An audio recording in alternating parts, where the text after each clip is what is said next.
4 साल पहले मेरे पूरे परिवार पे हमला हुआ था, जिसमें मेरे को मारा था। 14 टांके आए थे। मेरे हस्बैंड को भी मारा था, गगनदीप को भी और हरप्रीत को भी। ना लिखने की वजह मैम ये है कि आईओ ने पैसा खा लिया होगा। तो अगर आपके पास टाइम नहीं है तो फिर आप वो पद छोड़ दो, वो नौकरी छोड़ दो। आप अगर आप इतना काम नहीं कर सकते, हम भी पब्लिक में से ही हैं, तो हमारा भी काम कीजिए उनके साथ साथ। अगर नहीं कर सकते तो वो नौकरी छोड़ दीजिए। आप, मेरा मानना तो ये है कि हमारी कंप्लेंट फाड़ के फेंक दी जाती है। कि जब सामने वाली पार्टी मोटी होती है, पैसे वाली होती है, तो हमारी कंप्लेंट फाड़ के फेंक देते हैं। नमस्कार, मेरा नाम है आफरीन खान और आपका स्वागत है तेज तरार में। इस वक्त मैं जिस जगह मौजूद हूँ उस जगह का नाम आपको नहीं बताया जा सकता, क्योंकि जिस परिवार से हम मिलाने जा रहे हैं आपको, उनको उनकी जान का कुछ खतरा है। हालांकि मामला कुछ ये बताया जा रहा है कि एक महिला पर हमला किया जाता है, उसके ऊपर डंडे बरसाए जाते हैं, पूरे परिवार के साथ मारपीट की जाती है और 4 साल बीत जाने के बाद फिर से उन लोगों को धमकी दी जाती है। अब आखिर ये धमकी देने वाला शख्स है कौन और आखिर किस वजह से इस परिवार को जान से मारने की धमकी दी जा रही है, इस बारे में खुलासा करेंगे इस खबर में। इस खबर को अंत तक ज़रूर देखिएगा। क्या नाम है आपका? जसबीर कौर। 4 साल पहले आपके साथ क्या हुआ था? 4 साल पहले मेरे पूरे परिवार पे हमला हुआ था, जिसमें मेरे को मारा था। 14 टांके आए थे। मेरे हस्बैंड को भी मारा था, गगनदीप को भी और हरप्रीत को भी, गुरप्रीत को भी मारा था इन्होंने, और उसके फ्रैक्चर आ गया था। तो हमने कंप्लेंट की थी, कोर्ट केस चल रहा है। तो कोर्ट केस चल रहा है। अब ये बार बार हमें मिलता है, जहाँ भी मिलता है धमकी देता है, छेड़खानी करता है मेरी बेटी से और मेरे से। कहता है केस वापस ले लो, नहीं तो मैं जान से मार दूंगा। कौन है ये शख्स और आपका क्या रिश्ता है इनसे? हमारा इनसे कोई रिश्ता नहीं है, सिर्फ पड़ोसी है, प्रॉपर्टी डीलर है कोई। तो इसलिए हमें परेशान करता है, कह रहा बस केस वापस ले लो। ये 5 लोग हैं जिन्होंने हमें परेशान कर रखा है। क्या नाम है? एक तो नरूला है, एक संदीप है और इसके 3 लोग हो रहे हैं जिनका नाम हमें नहीं मालूम। जैसा कि आपने जिक्र किया कि आपके ऊपर 4 साल पहले हमला किया गया, वो हमला क्यों किया गया था, वजह क्या थी? वजह कुछ भी नहीं थी। मेरे बेटे ने ना गाड़ी खड़ी की थी वहाँ पे बाइक, तो इसको बोला कि हटा लो। मेरा बड़ा बेटा अस्पताल में दाखिल था गोयल पे, तो इसने बोला अंकल जी मैं अभी हटा लेता हूँ। तो इसको मारना चालू कर दिया। इसका फ़ोन आया मेरे पास, मम्मी मेरे को ना कुछ लोग मार रहे हैं। हम घर पे नहीं थे, हम गए हुए थे कहीं पे काम पे ज़रूरी। तो जैसे इसका फ़ोन आया हम भागे हैं। मैंने जाके पूछा कि क्या हुआ, आप मेरे बच्चे को क्यों मार रहे हो? हम बात ही कर रहे थे, इतनी देर उसने डंडा उठाया मेरे सिर पे मार दिया। फिर गगनदीप की गर्दन पकड़ ली और उसको दबाने लगा। जब मेरी बेटी छड़वाने गई तो उसने उसको भी मारा। इतनी देर दूसरा डंडा उठाया मेरे सिर पे मारने लगा, तो मेरे होठों पे लगा, मैं पीछे हट गई। तीसरा डंडा उठा के उसने मेरी बेटी को मारा और संदीप ने मेरे हस्बैंड को मारा। पूरी फैमिली अस्पताल में दाखिल थी हम। तो पुलिस ने कोई एक्शन नहीं लिया था इसके खिलाफ? नहीं, कोई एक्शन नहीं लिया था। उस टाइम अमित नारा थे। अमित नारा को हम कहते हैं कोई नहीं। 1 महीने के लिए नरूला को करा था गिरफ्तार, उसके बाद छोड़ दिया था। उसके बाद भी इसने कितनी धमकियां दी हैं, पर हमने कंप्लेंट किया, कोई कार्रवाई नहीं हुई। कौन से पुलिस स्टेशन में कंप्लेंट की है? निहाल बिहार थाने में। और आईओ कौन थे उस वक्त आपके केस के? अमित नारा। अच्छा। और जैसा कि आप बता रही हैं कि 4 साल पहले इस तरीके से हमला किया गया और अभी फिर से आप लोगों को धमकी दी जा रही है। जी, हम गए हुए थे, मैं एटीएम के पास अपनी बेटी को लेके गई हुई थी। तो हमारा ना पीछा करने लगा। तो मैंने बेटी को बोला कि ये ना आदमी हमारा पीछा कर रहा है। कह रही मम्मी नहीं आपको वहम है। मैंने कहा नहीं, हम यहाँ पे रुक जाते हैं। हम जैसे ही रुके वो रुक गया, जैसे हम चलने लगे वो भी चलने लग गया हमारे साथ। फिर मेरी बेटी से छेड़खानी करने लगा और जब मैंने चिल्लाई तो कहने लगा केस वापस ले लो, नहीं तो मैं जान से मार दूंगा। आपको और आपके परिवार को मैं जान से मार दूंगा, नहीं तो तुरंत केस वापस लो। केस आपने उसी लड़ाई झगड़े में जो मारपीट हुई थी आपके साथ, उसी के ऊपर किया हुआ है? हाँ जी, अब नया भी किया जो इसने पीछा किया और छेड़छाड़ की है।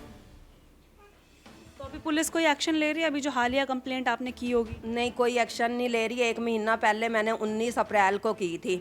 तो जब मैंने बेटे को भेजा कि कोई एक्शन नहीं लिया जा रहा, जाके बात करो, तो ये गया तो कह रहे हैं कि एप्लीकेशन तो गुम हो गई है, तो आप ना एप्लीकेशन लिख के दोबारा दे दो।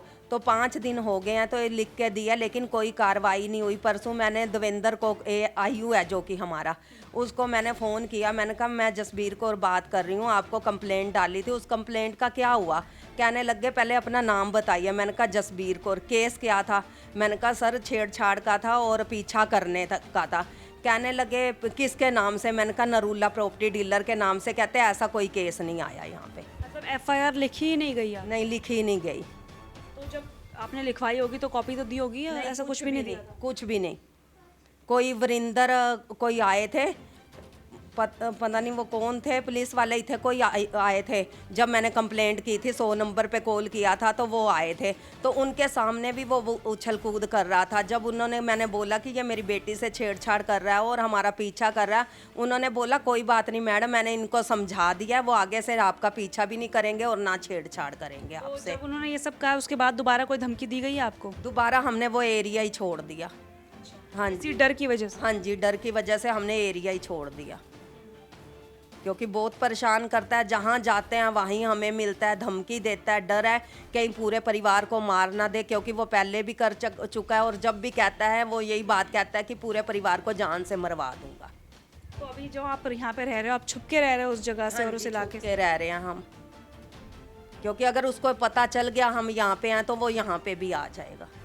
तो इतनी कौन सी बड़ी बात होगी, आपने एक केस किया है क्योंकि उन्होंने मारपीट की थी, तो उसके लिए आपको जान से मारने की बार बार धमकी दी जा रही है? बस बार बार या कोई और मामला है जो आप बताना नहीं चाह रहे, या आप कुछ ऐसा तो नहीं है जो छुपा रहे हैं? नहीं, कोई और मामला नहीं है। एक्चुअली हम उसको जानते ही नहीं थे, हमें पता ही नहीं था कि ये है, बस इसने गाड़ी खड़ी की थी, उसके पीछे इतना क्लेश हुआ है।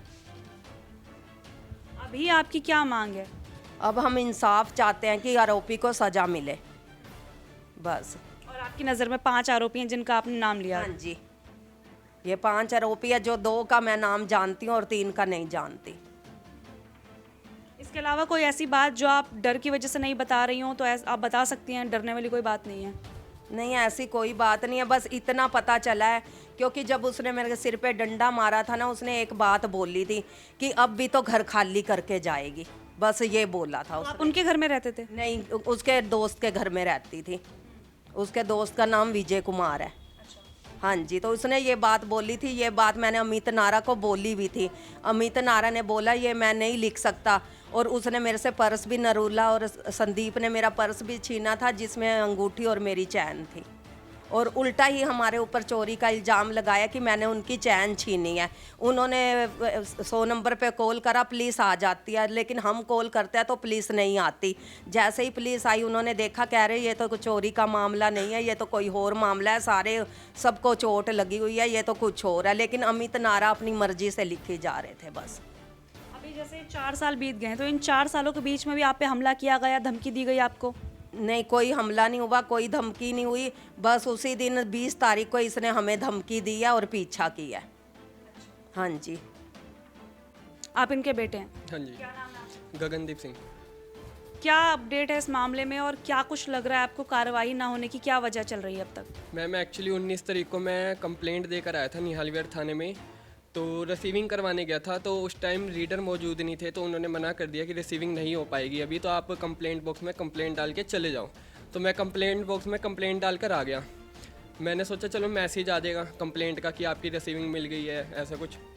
लेकिन 30-35 दिन हो गए, मैं वापसी SHO साहब को कॉल किया, मैंने बोला सर 30 से 35 दिन हो गए लेकिन अभी तक कोई मैसेज नहीं आया, कोई कार्रवाई नहीं हुई, क्या वो है ये? कह रहे हैं ऐसा कैसे हो सकता है, आप थाने में आके एक बार चेक कर लो। मैंने बोला ठीक है। मैं थाने में गया, निहाल विहार थाने में, तो वहाँ पर रीडर साहब ने बोला कि अब मुझे ऐसा लग रहा है कि आपकी कंप्लेंट गुम हो गई है। अब इतनी कंप्लेंटों के बीच में सिर्फ मेरी ही कंप्लेंट गुम हो रही है, मतलब मेरी कंप्लेंट गुम हो रही है, मतलब इसका मतलब ऊपर तक पैसा जा रहा है। ठीक है, उन्होंने बोला कि आप दूसरी कंप्लेंट लिख कर दे दो, अभी हाथ के हाथ रिसीविंग कर लेते हैं। मैंने बोला ठीक है, मैंने कंप्लेंट लिख कर दे दी। उन्होंने मेरे सामने IO बनाया देवेंद्र को, हमारे बीट ऑफिसर थे वहाँ के देवेंद्र, उनको IO बनाया। तो अब 5-7 दिन आज भी हो गए लेकिन अभी तक ना कोई मैसेज आया, ना कोई कार्रवाई की गई। जब मेरी मम्मी ने कॉल किया तो उनका कहना था कि मैं इस केस में IO नहीं हूँ, मुझे ये केस का ही नहीं पता।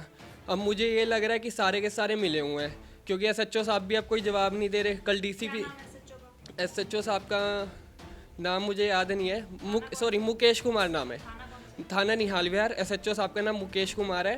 तो कल मैंने DCP साहब को भी कॉल करी थी, तो उनका भी एक ही जवाब था कि भाई मेरे पास सिर्फ तुम्हारा केस नहीं है, और भी केस है, तो मेरे पास अभी टाइम नहीं है। तो अगर आपके पास टाइम नहीं है तो फिर आप वो पद छोड़ दो, वो नौकरी छोड़ दो आप। अगर आप इतना काम नहीं कर सकते, हम भी पब्लिक में से ही हैं, तो हमारा भी काम कीजिए उनके साथ साथ। अगर नहीं कर सकते तो वो नौकरी छोड़ दीजिए आप, मेरा मानना तो ये है। तो आपको ये लग रहा है कि जिस तरीके से कार्रवाई होनी चाहिए वो बिल्कुल स्टार्ट भी नहीं हो रही हो? मैम बिल्कुल भी नहीं हो रही। यहाँ तक कि कल मैंने ट्वीट किया था और आधे से ज़्यादा लोगों का यही रिप्लाई आया है मुझे कि हमारे साथ भी ऐसा हो चुका है कि हमारी कंप्लेंट फाड़ के फेंक दी जाती है। कि जब सामने वाली पार्टी मोटी होती है, पैसे वाली होती है, तो हमारी कंप्लेंट फाड़ के फेंक देते हैं। कंप्लेंट बॉक्स में से ये पहले कंप्लेंट निकाल कर नाम देखते हैं जब सामने वाली पार्टी पैसों वाली है तो ये कंप्लेंट फाड़ के फेंक देते हैं। और गरीब इंसान होता है तो उसके खिलाफ सख्त कार्रवाई करते हैं ये, नहीं तो उसको पैसा मांगते हैं उससे कि आप पैसा दो। बस यही चल रहा है मैम थाने के अंदर।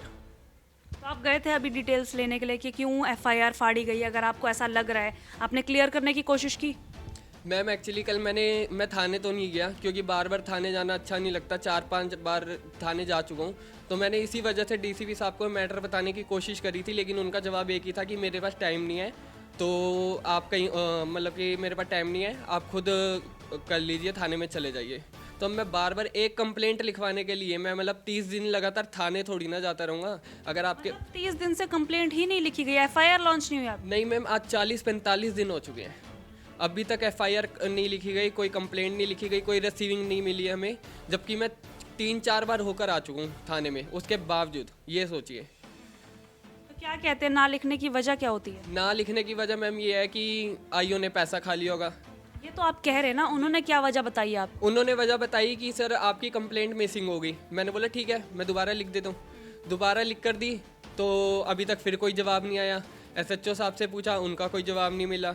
अब डीसीपी साहब को कॉल करी, उनका कोई रिप्लाई नहीं मिला। अब मैं कहाँ जाऊँ, क्योंकि डीसीपी साहब से ऊपर कमिश्नर साहब तो सुनने के लिए बैठे नहीं हमारी। वो भी ऐसे लोगों की सुनेंगे जिनके पास पैसा है, जो पावर वाले लोग हैं। आम इंसान की तो सुनेंगे नहीं इतनी जल्दी। तो बस अब बैठ गया थक हार के कि जो होगा होगा। अब अगर कुछ, मैं इतना बोलना चाहता हूँ बस, अगर कुछ भी होता है मेरे पूरे परिवार में से किसी को, तो उसका जिम्मेवार नरूला, संदीप और हमारे आईओ देवेंद्र साहब होंगे, क्योंकि हम बार बार बोल के आ चुके हैं, कंप्लेंट भी देकर आ चुके हैं, और कभी भी हम पे हमला हो सकता है, किसी की भी जान जा सकती है मेरे परिवार में से। मैं पहले ही ये इस चीज़ की मतलब बता रहा हूँ आपको, किसी की भी जान जा सकती है। देखिए, इस मामले को लेकर जो कुछ भी पहलू थे वो आपके सामने पेश किए गए। जिस तरीके से बताया गया कि 4 साल पहले एक मामूली विवाद को लेकर मारपीट होती है, हाथापाई होती है, और फिर 4 साल बाद इनके परिवार को धमकी दी जाती है जान से मारने की, क्योंकि अगर इन लोगों ने केस वापस नहीं लिया। और इस मामले में बात की जाए, जो परिवार है उनका कहना है कि 40-45 दिन हो चुके हैं, लेकिन अब तक इनकी एफआईआर तक नहीं लिखी जा रही है। बहरहाल पूरा मामला आपके सामने है। इस मामले को लेकर आपकी क्या राय है, कमेंट बॉक्स में ज़रूर बताएं। दिल्ली से कैमरा पर्सन जगजीत सिंह के साथ मैं आफरीन खान। अगर आपको हमारी ये वीडियो पसंद आई हो तो इसे लाइक एंड शेयर करना बिल्कुल न भूलें। इसके साथ ही हमारे चैनल को जरूर सब्सक्राइब करें, और हाँ, बेल आइकन भी जरूर दबाएं ताकि दिल्ली से जुड़ी तमाम खबरों की नोटिफिकेशन सबसे पहले आप तक पहुंचे।